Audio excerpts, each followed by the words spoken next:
नमस्कार, आप देख रहे हैं इंडिया वॉइस और मैं हूं आपके साथ श्रुति अंगद। देवभूमि समाचार में आप सभी का स्वागत है। खबरों की करते हैं शुरुआत। मुख्यमंत्री पुष्कर सिंह धामी ने उत्तराखंड के शांतिपूर्ण माहौल को बिगाड़ने वाले आपराधिक तत्वों के खिलाफ सख्त कार्रवाई करने का आदेश दे डाला है। सीएम धामी ने सख्त रुख अपनाते हुए कहा कि देवभूमि उत्तराखंड के लोग शांति प्रिय हैं। यदि आपराधिक प्रवृत्ति के लोग यहां आकर यहां के शांत वादियों में अशांति फैलाएंगे और कानून व्यवस्था बिगाड़ने का प्रयास करेंगे तो देवभूमि में इसको बिल्कुल भी बर्दाश्त नहीं किया जाएगा। ऐसे आपराधिक तत्वों को चिन्हित करने के लिए बड़ा सत्यापन अभियान चलाया जा रहा है। कानून अपना काम करेगा। इसके साथ ही सीएम ने सख्त चेतावनी देते हुए कहा कि अपराधियों के साथ हम सख्ती से निपटेंगे।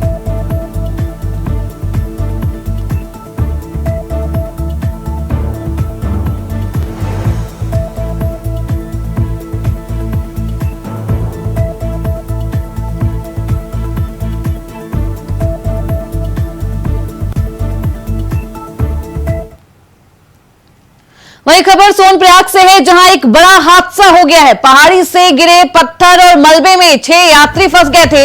अब तक 4 की मौत और 2 घायल बताए जा रहे।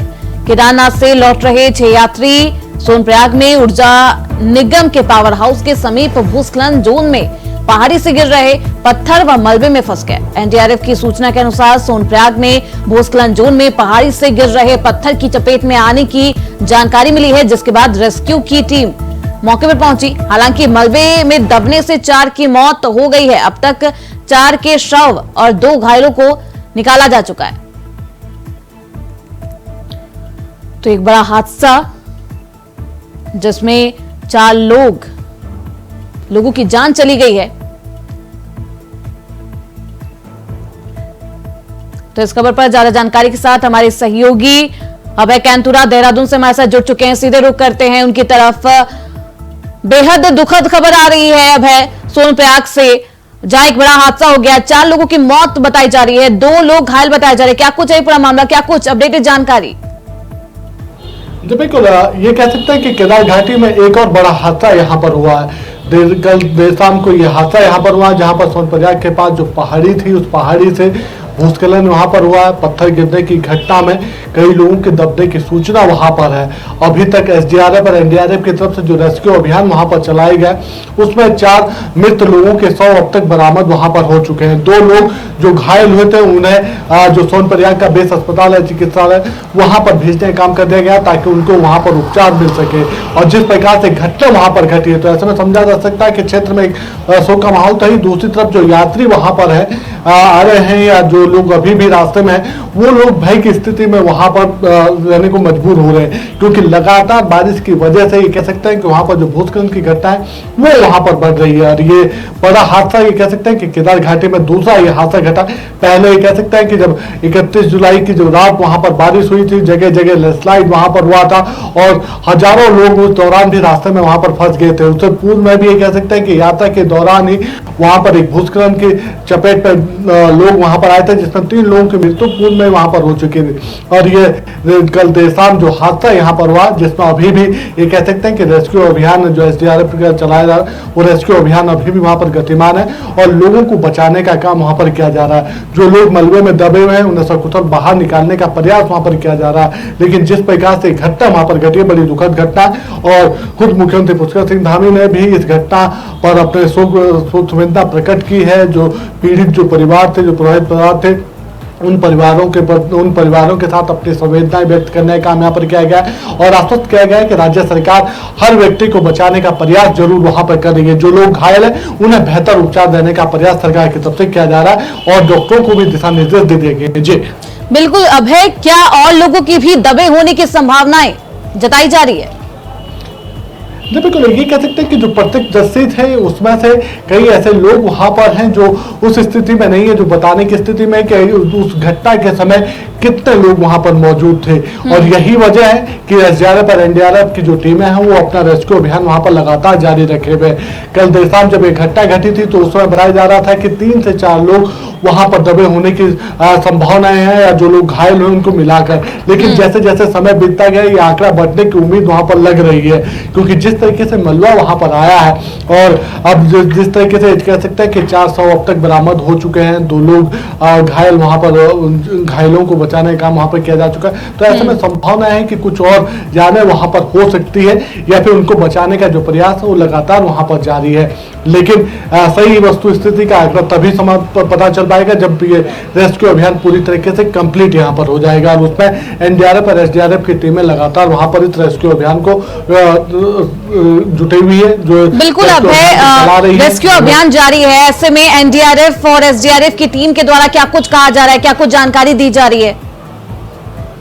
जी बिल्कुल, ये कह सकते हैं कि जो एसडीआरएफ की टीम वहां पर मौजूद है, उनसे जब बातचीत वहां पर हुई थी तो उन्होंने साफ तौर पर कहा था कि अभी जो प्राथमिक जानकारियां उनको मिल रही है, उस जानकारियों के आधार पर वो अपने रेस्क्यू अभियान को आगे बढ़ा रहे हैं। और अगर समय ज्यादा व्यतीत होता है तो फिर ये कह सकता है कि जो स्निफर जो डॉग होता है उसकी भी मदद वहां पर ली जाएगी, ताकि अगर कुछ और जिंदगियां उसके अंदर हो तो उनको बचाने का प्रयास वहां पर किया जा सके। लेकिन फिलहाल ये समझा जा सकता है कि यही घटना, जब ये घटना घटी थी तो यही लोग उसकी चपेट में वहां पर 6 लोग आए थे, जिसमें से 4 लोगों के शव अब तक बरामद वहां पर हो चुके हैं, और 2 घायल लोग थे उनको सोनप्रयाग भेज दिया गया। लेकिन अभी भी ये कह सकते हैं कि उस पूरे क्षेत्र में लगातार जिस तरीके से पिछले दिनों बारिश वहां पर हुई थी, तो ऐसे में लोगों को सावधानी बरतने की सलाह अवश्य वहां पर दी जा रही है। और जो ऐसे संवेदनशील स्थान है जहां से यात्रा गुजरती है, जहां पर भूस्खलन का खतरा हो सकता है या पत्थर गिरने की घटनाएं आमतौर पर वहां पर देखने को मिलती है,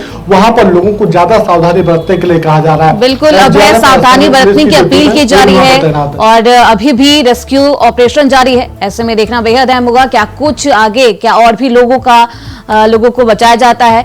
आप बने रहिए हमारे साथ, आगे भी आपका रुख करेंगे। तो सोनप्रयाग में बड़ा हादसा हो गया है और इस हादसे को लेकर सीएम धामी ने भी शोक व्यक्त किया है।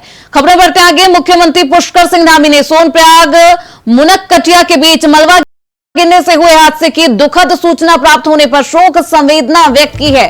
सूचना मिलते ही एसडीआरएफ, एनडीआरएफ और सेक्टर मजिस्ट्रेट सोनप्रयाग को तुरंत रेस्क्यू के लिए रवाना किया गया। इस दौरान मौके पर पहुंचकर रेस्क्यू टीम द्वारा तेजी से अभियान चलाया गया है, जिसमें 1 मृतक और 2 घायलों को बाहर निकाल लिया गया है। घायलों को इलाज के लिए तुरंत एम्बुलेंस के माध्यम से सोनप्रयाग भेजा गया है। मुख्यमंत्री ने कहा है कि इस दर्दनाक हादसे में हमने एक अनमोल जीवन खो दिया। मेरी संवेदनाएं शोक संतप्त परिवार के साथ है। रेस्क्यू अभियान अभी भी जारी है और सरकार द्वारा हर संभव मदद उपलब्ध कराई जाएगी।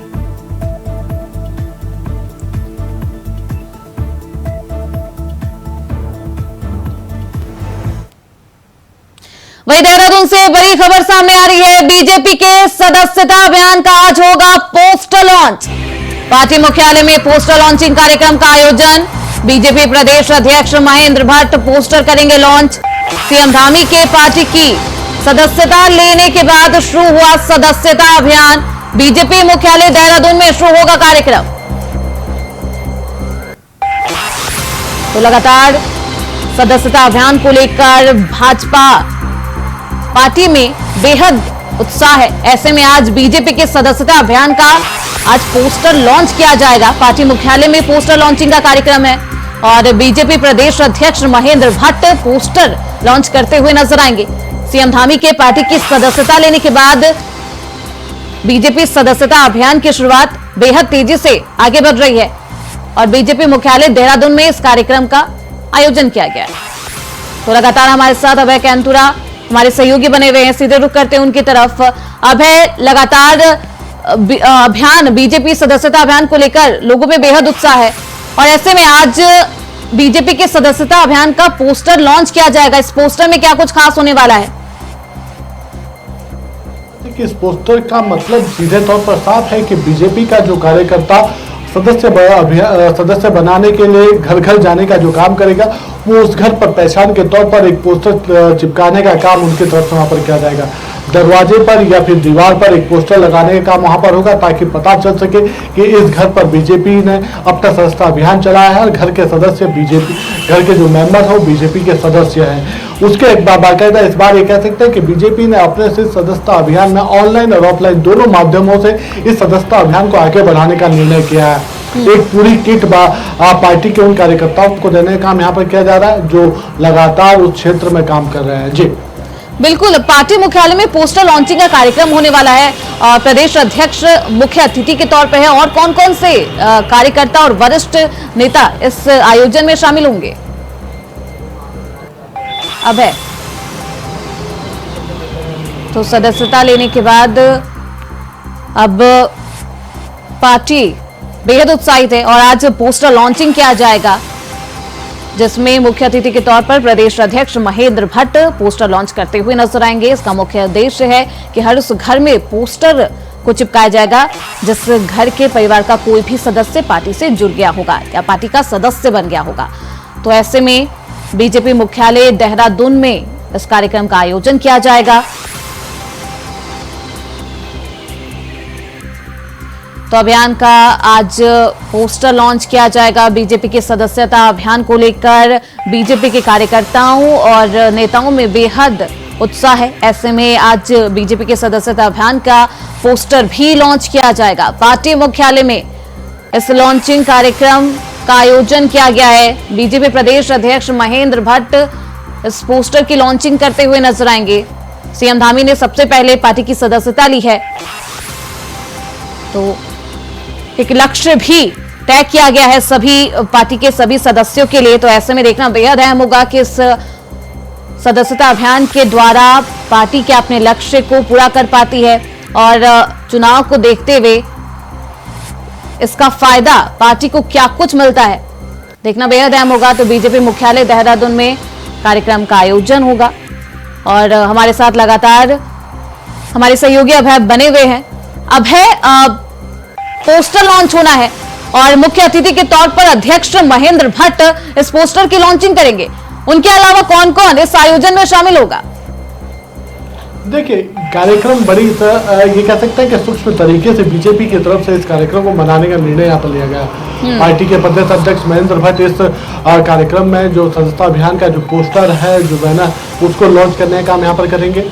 पार्टी के जो सदस्यता अभियान के जो संयोजक हैं कुलदीप कुमार, वो यहाँ पर इस कार्यक्रम में मौजूद रहेंगे और पार्टी के जो दूसरे पदाधिकारी हैं वो भी कार्यक्रम में मौजूद रहेंगे। कोशिश यही है कि इस कार्यक्रम में जो पोस्टर और जो किट इस समय पार्टी के प्रदेश अध्यक्ष महेंद्र भट्ट लॉन्च करेंगे, उसे बूथ स्तर तक ले जाने का काम यहाँ पर किया जाएगा। यानी पार्टी ने एक जो अपनी रणनीति बनाई है कि उत्तराखंड के सभी 11,729 जो पोलिंग बूथ है, उन पोलिंग बूथ के जो पार्टी के जो पोलिंग बूथ के जो अध्यक्ष हैं, उन अध्यक्षों तक अपना पोलिंग बूथ की जो किट है वो पहुंचाने का काम वहाँ पर किया जा सके, ताकि सदस्यता अभियान की जो मॉनिटरिंग है वो बड़े माइक्रो लेवल तक वहाँ पर की जा सके। क्योंकि किट में पूरा यानी जो बूथ लेवल का जो अध्यक्ष होगा उसके पास पूरी इस किट को वहाँ पर पहुँचाया जाएगा, जिस किट में फॉर्म होंगे जो ऑफलाइन माध्यम से भरे जाएंगे, ऑनलाइन माध्यम से उसके पास जो विकल्प होगा वो फोन के माध्यम से भरा जाएगा और वो पोस्टर और बैनर उसके पास होंगे जो घर पर लगाने का काम उनकी तरफ से किया जाएगा। उसकी कह सकते हैं कि जो बूथ स्तर की जो मॉनिटरिंग है वो जिला स्तर पर की जाएगी और जिला स्तर की जो मॉनिटरिंग है वो प्रदेश स्तर पर की जाएगी। पार्टी में पार्टी का जो प्रदेश कार्यालय है वहां से इन सब चीजों की मॉनिटरिंग पूरे प्रदेश स्तर के यहाँ पर की जाएगी। तो ये समझा जा सकता है कि बीजेपी ने अपने इस सदस्यता अभियान को घर घर तक पहुंचाने का लक्ष्य यहाँ पर रखा है। जो पोस्टर लॉन्च हो रहा है उस पोस्टर में पार्टी का जो चुनाव जो सिंबल है वो भी यहाँ पर होगा। इसके साथ राज्य और केंद्र सरकार की जो उपलब्धियां हैं उन उपलब्धियों को भी उस पोस्टर में लिखने का काम बीजेपी की तरफ से किया गया, ताकि जिस परिवार के सदस्य को बीजेपी का मेंबर बनाने का काम बीजेपी के कार्यकर्ता करेंगे, उसको पता चल सके कि उनकी जो सरकार है राज्य की और केंद्र की, दोनों सरकारें किस प्रकार से काम कर रही है और जो उपलब्धियां उनकी है वो उपलब्धियां किस रूप में उन तक पहुंच रही है। तो उसको माइक्रो लेवल तक पहुंचाने का काम बीजेपी की तरफ से हो रहा है। तो ये समझा जा सकता है कि सदस्यता अभियान के माध्यम से बीजेपी पिछली बार की तुलना में इस बार नए सदस्यों को बनाने का रिकॉर्ड यहाँ पर बनाने जा रही है और उसके लिए लगातार प्रयास हो रहे हैं। अभी तक ये कह सकते हैं कि जब से सदस्यता अभियान की लॉन्चिंग यहाँ पर बीजेपी ने की है, तब से अब तक 2,39,000 नए सदस्य बीजेपी की तरफ से बनाए जा चुके हैं। तो ये वो आंकड़ा है जो प्राइमरी बेस का आंकड़ा है और आने वाले दिनों में यानी बिल्कुल अभी 2 लाख से ज्यादा नए सदस्य बनाए गए हैं। ऐसे में देखना बेहद अहम होगा कि बीजेपी अपने सदस्यता अभियान के द्वारा क्या अपने लक्ष्य को प्राप्त कर पाती है या फिर नहीं। अब बने रहिए हमारे साथ, आगे भी आपका रुख करेंगे। अब है तो अब देहरादून से एक बड़ी खबर सामने आ रही है, जहां दुष्कर्म के आरोपी भाजपा नेता के खिलाफ गैर जमानती वारंट जारी कर दिया गया है। बीजेपी नेता मुकेश बोरा के खिलाफ कोर्ट से गैर जमानत की वारंट को जारी किया गया है। लाल कुआं कोतवाली क्षेत्र में एक विधवा महिला ने मुकेश बोरा पर नियमित नौकरी करने के नाम पर दूसरा काम करने का आरोप लगाया था। पीड़ित महिला ने भाजपा नेता पर और गंभीर आरोप लगाए हैं, जिसकी पुष्टि 164 के बयानों में हुई है।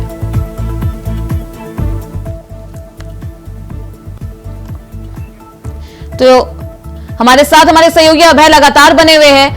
अभय, भाजपा की मुश्किलें चुनावी दंगल में खत्म होती नजर नहीं आ रही और एक बार फिर से दुष्कर्म के आरोपी भाजपा नेता के खिलाफ गैर जमानती वारंट जारी कर दिया है मुकेश बोरा के खिलाफ।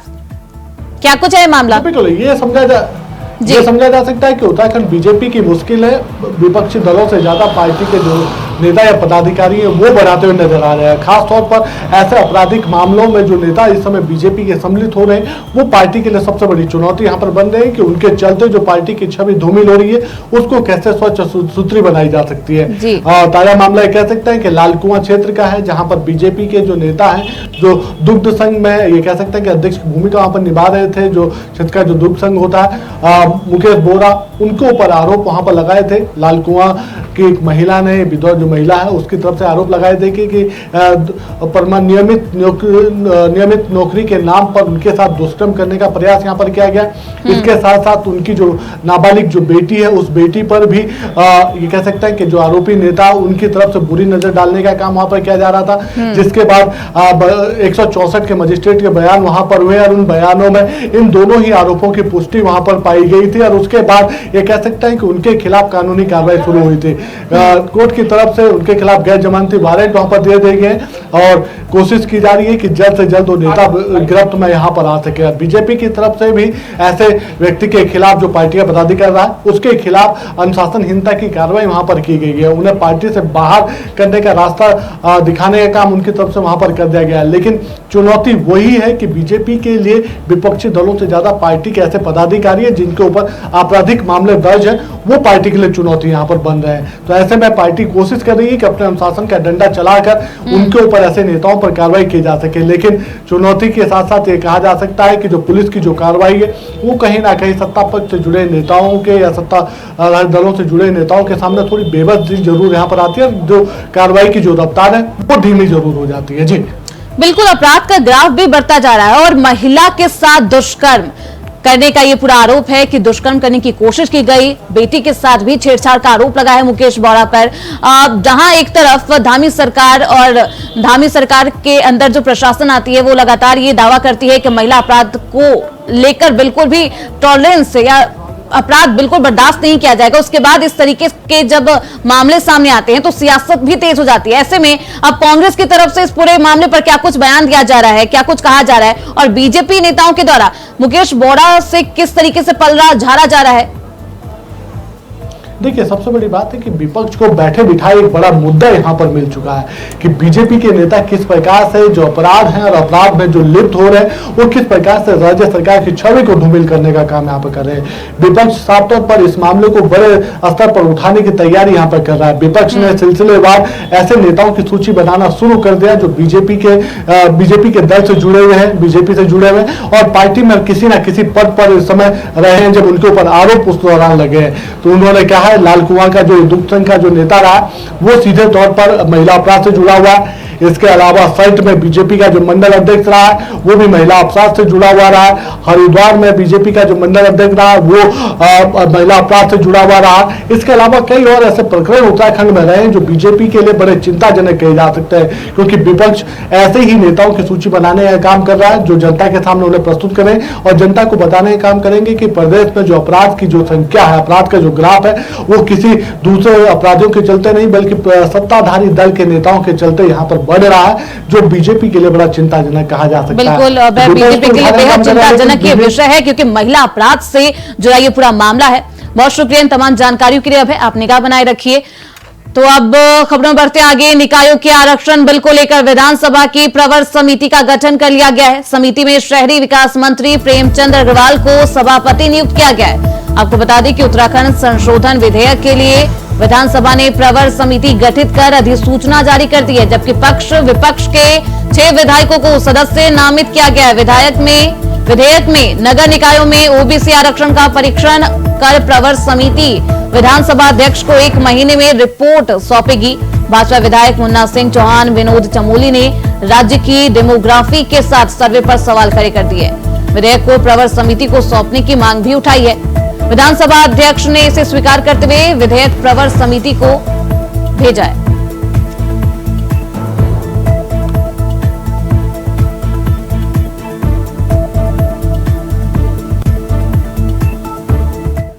नगर निगम का जो विधेयक है, जो कि सदन में ये निर्णय लिया गया था कि इसे प्रवर समिति में भेजा जाए। मैं आपको सूचित करना चाहूँगी कि प्रवर समिति गठित हो गई है और शहरी विकास मंत्री जी की अध्यक्षता में ये कार्य करेगी। 1 माह के अंदर ये अपनी रिपोर्ट सबमिट करेगी और मैं आशा करती हूँ कि लोग अपना आचार विचार करके उसके बाद वो सबमिट समय पर रिपोर्ट करें।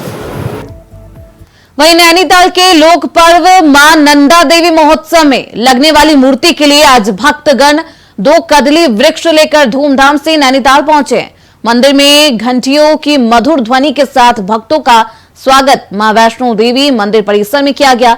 नैनीताल में रविवार को मां नंदा देवी महोत्सव के लिए कदली वृक्ष लेने निकली टीम आज सोमवार को लौट आई है। सांस्कृतिक वेशभूषा और पारंपरिक रूपरेखा से सराबोर स्कूली छात्र छात्राएं जुलूस के रूप में वृक्ष को लेकर तिल्ली ताल से मल्ली ताल को निकली है। भारी पुलिस सुरक्षा के बीच दल जुलूस रवाना हुआ। माता के भजनों ने पूरे शहर में समा बांध दिए। मान्यताओं के साथ कदली वृक्ष को नैनीताल में घुमाया जाता है। सड़कों पर दर्शनों के लिए घुमाया जाता है और फिर मूर्ति निर्माताओं को सौंप दिया जाता है। पूरी तरह से मूर्ति बनने के बाद ब्रह्म मुहूर्त में उसकी प्राण प्रतिष्ठा होती है और भक्तों के दर्शनों के लिए इस मूर्ति को रख दिया जाता है। सभा का आज कदली वृक्ष नगर में पहुंच चुका है। बहुत हर्ष का माहौल है। साथ ही मैं बताना चाहूंगा कि देखिए, इसमें स्कूली बच्चे हैं, लोग शहर के गणमान्य लोग हैं, बड़े भी हैं, बुजुर्ग भी हैं और ये सीधा केला जो है पूरे नगर भ्रमण के बाद मंदिर परिसर में, नैना देवी मंदिर परिसर में जाएगा, जहां पर इसमें इसकी पूजा अर्चना होगी और उसके बाद विधिवत रूप से कल इसके मूर्ति निर्माण का कार्य किया जाएगा। आज जैसे कि कदली वृक्ष हमारे शहर में पहुंच रहा है और हम लोगों को जो है आज नंदा देवी जो है हमारे शहर में आएंगी और हम लोग में काफ़ी उत्साह है और बहुत ज़्यादा उत्साह आप लोग देख सकते हैं। चारों तरफ पब्लिक जो है, उससे हमें लग रहा है कि काफ़ी उत्साह है और 15 तारीख तक जो है हमारे यहाँ मेला चलेगा और इस पूरे दिनों में हमें काफ़ी उत्साह रहता है। सबमें काफ़ी उमंग रहती है कि नंदा देवी आ रही है हमारे शहर में और कदली वृक्ष के साथ जो है नंदा देवी आती है और 15 दिन बाद फिर 15 तारीख को उनके साथ विदाई हो जाएगी और साल भर लोग में बहुत ज़्यादा इंतजार उनका रहता है। इसी के साथ सभी को बहुत बहुत शुभकामनाएं नंदा देवी महोत्सव की। इसी के साथ फिलहाल इस बुलेटिन में बस इतना ही। देखते रहिए इंडिया वॉइस।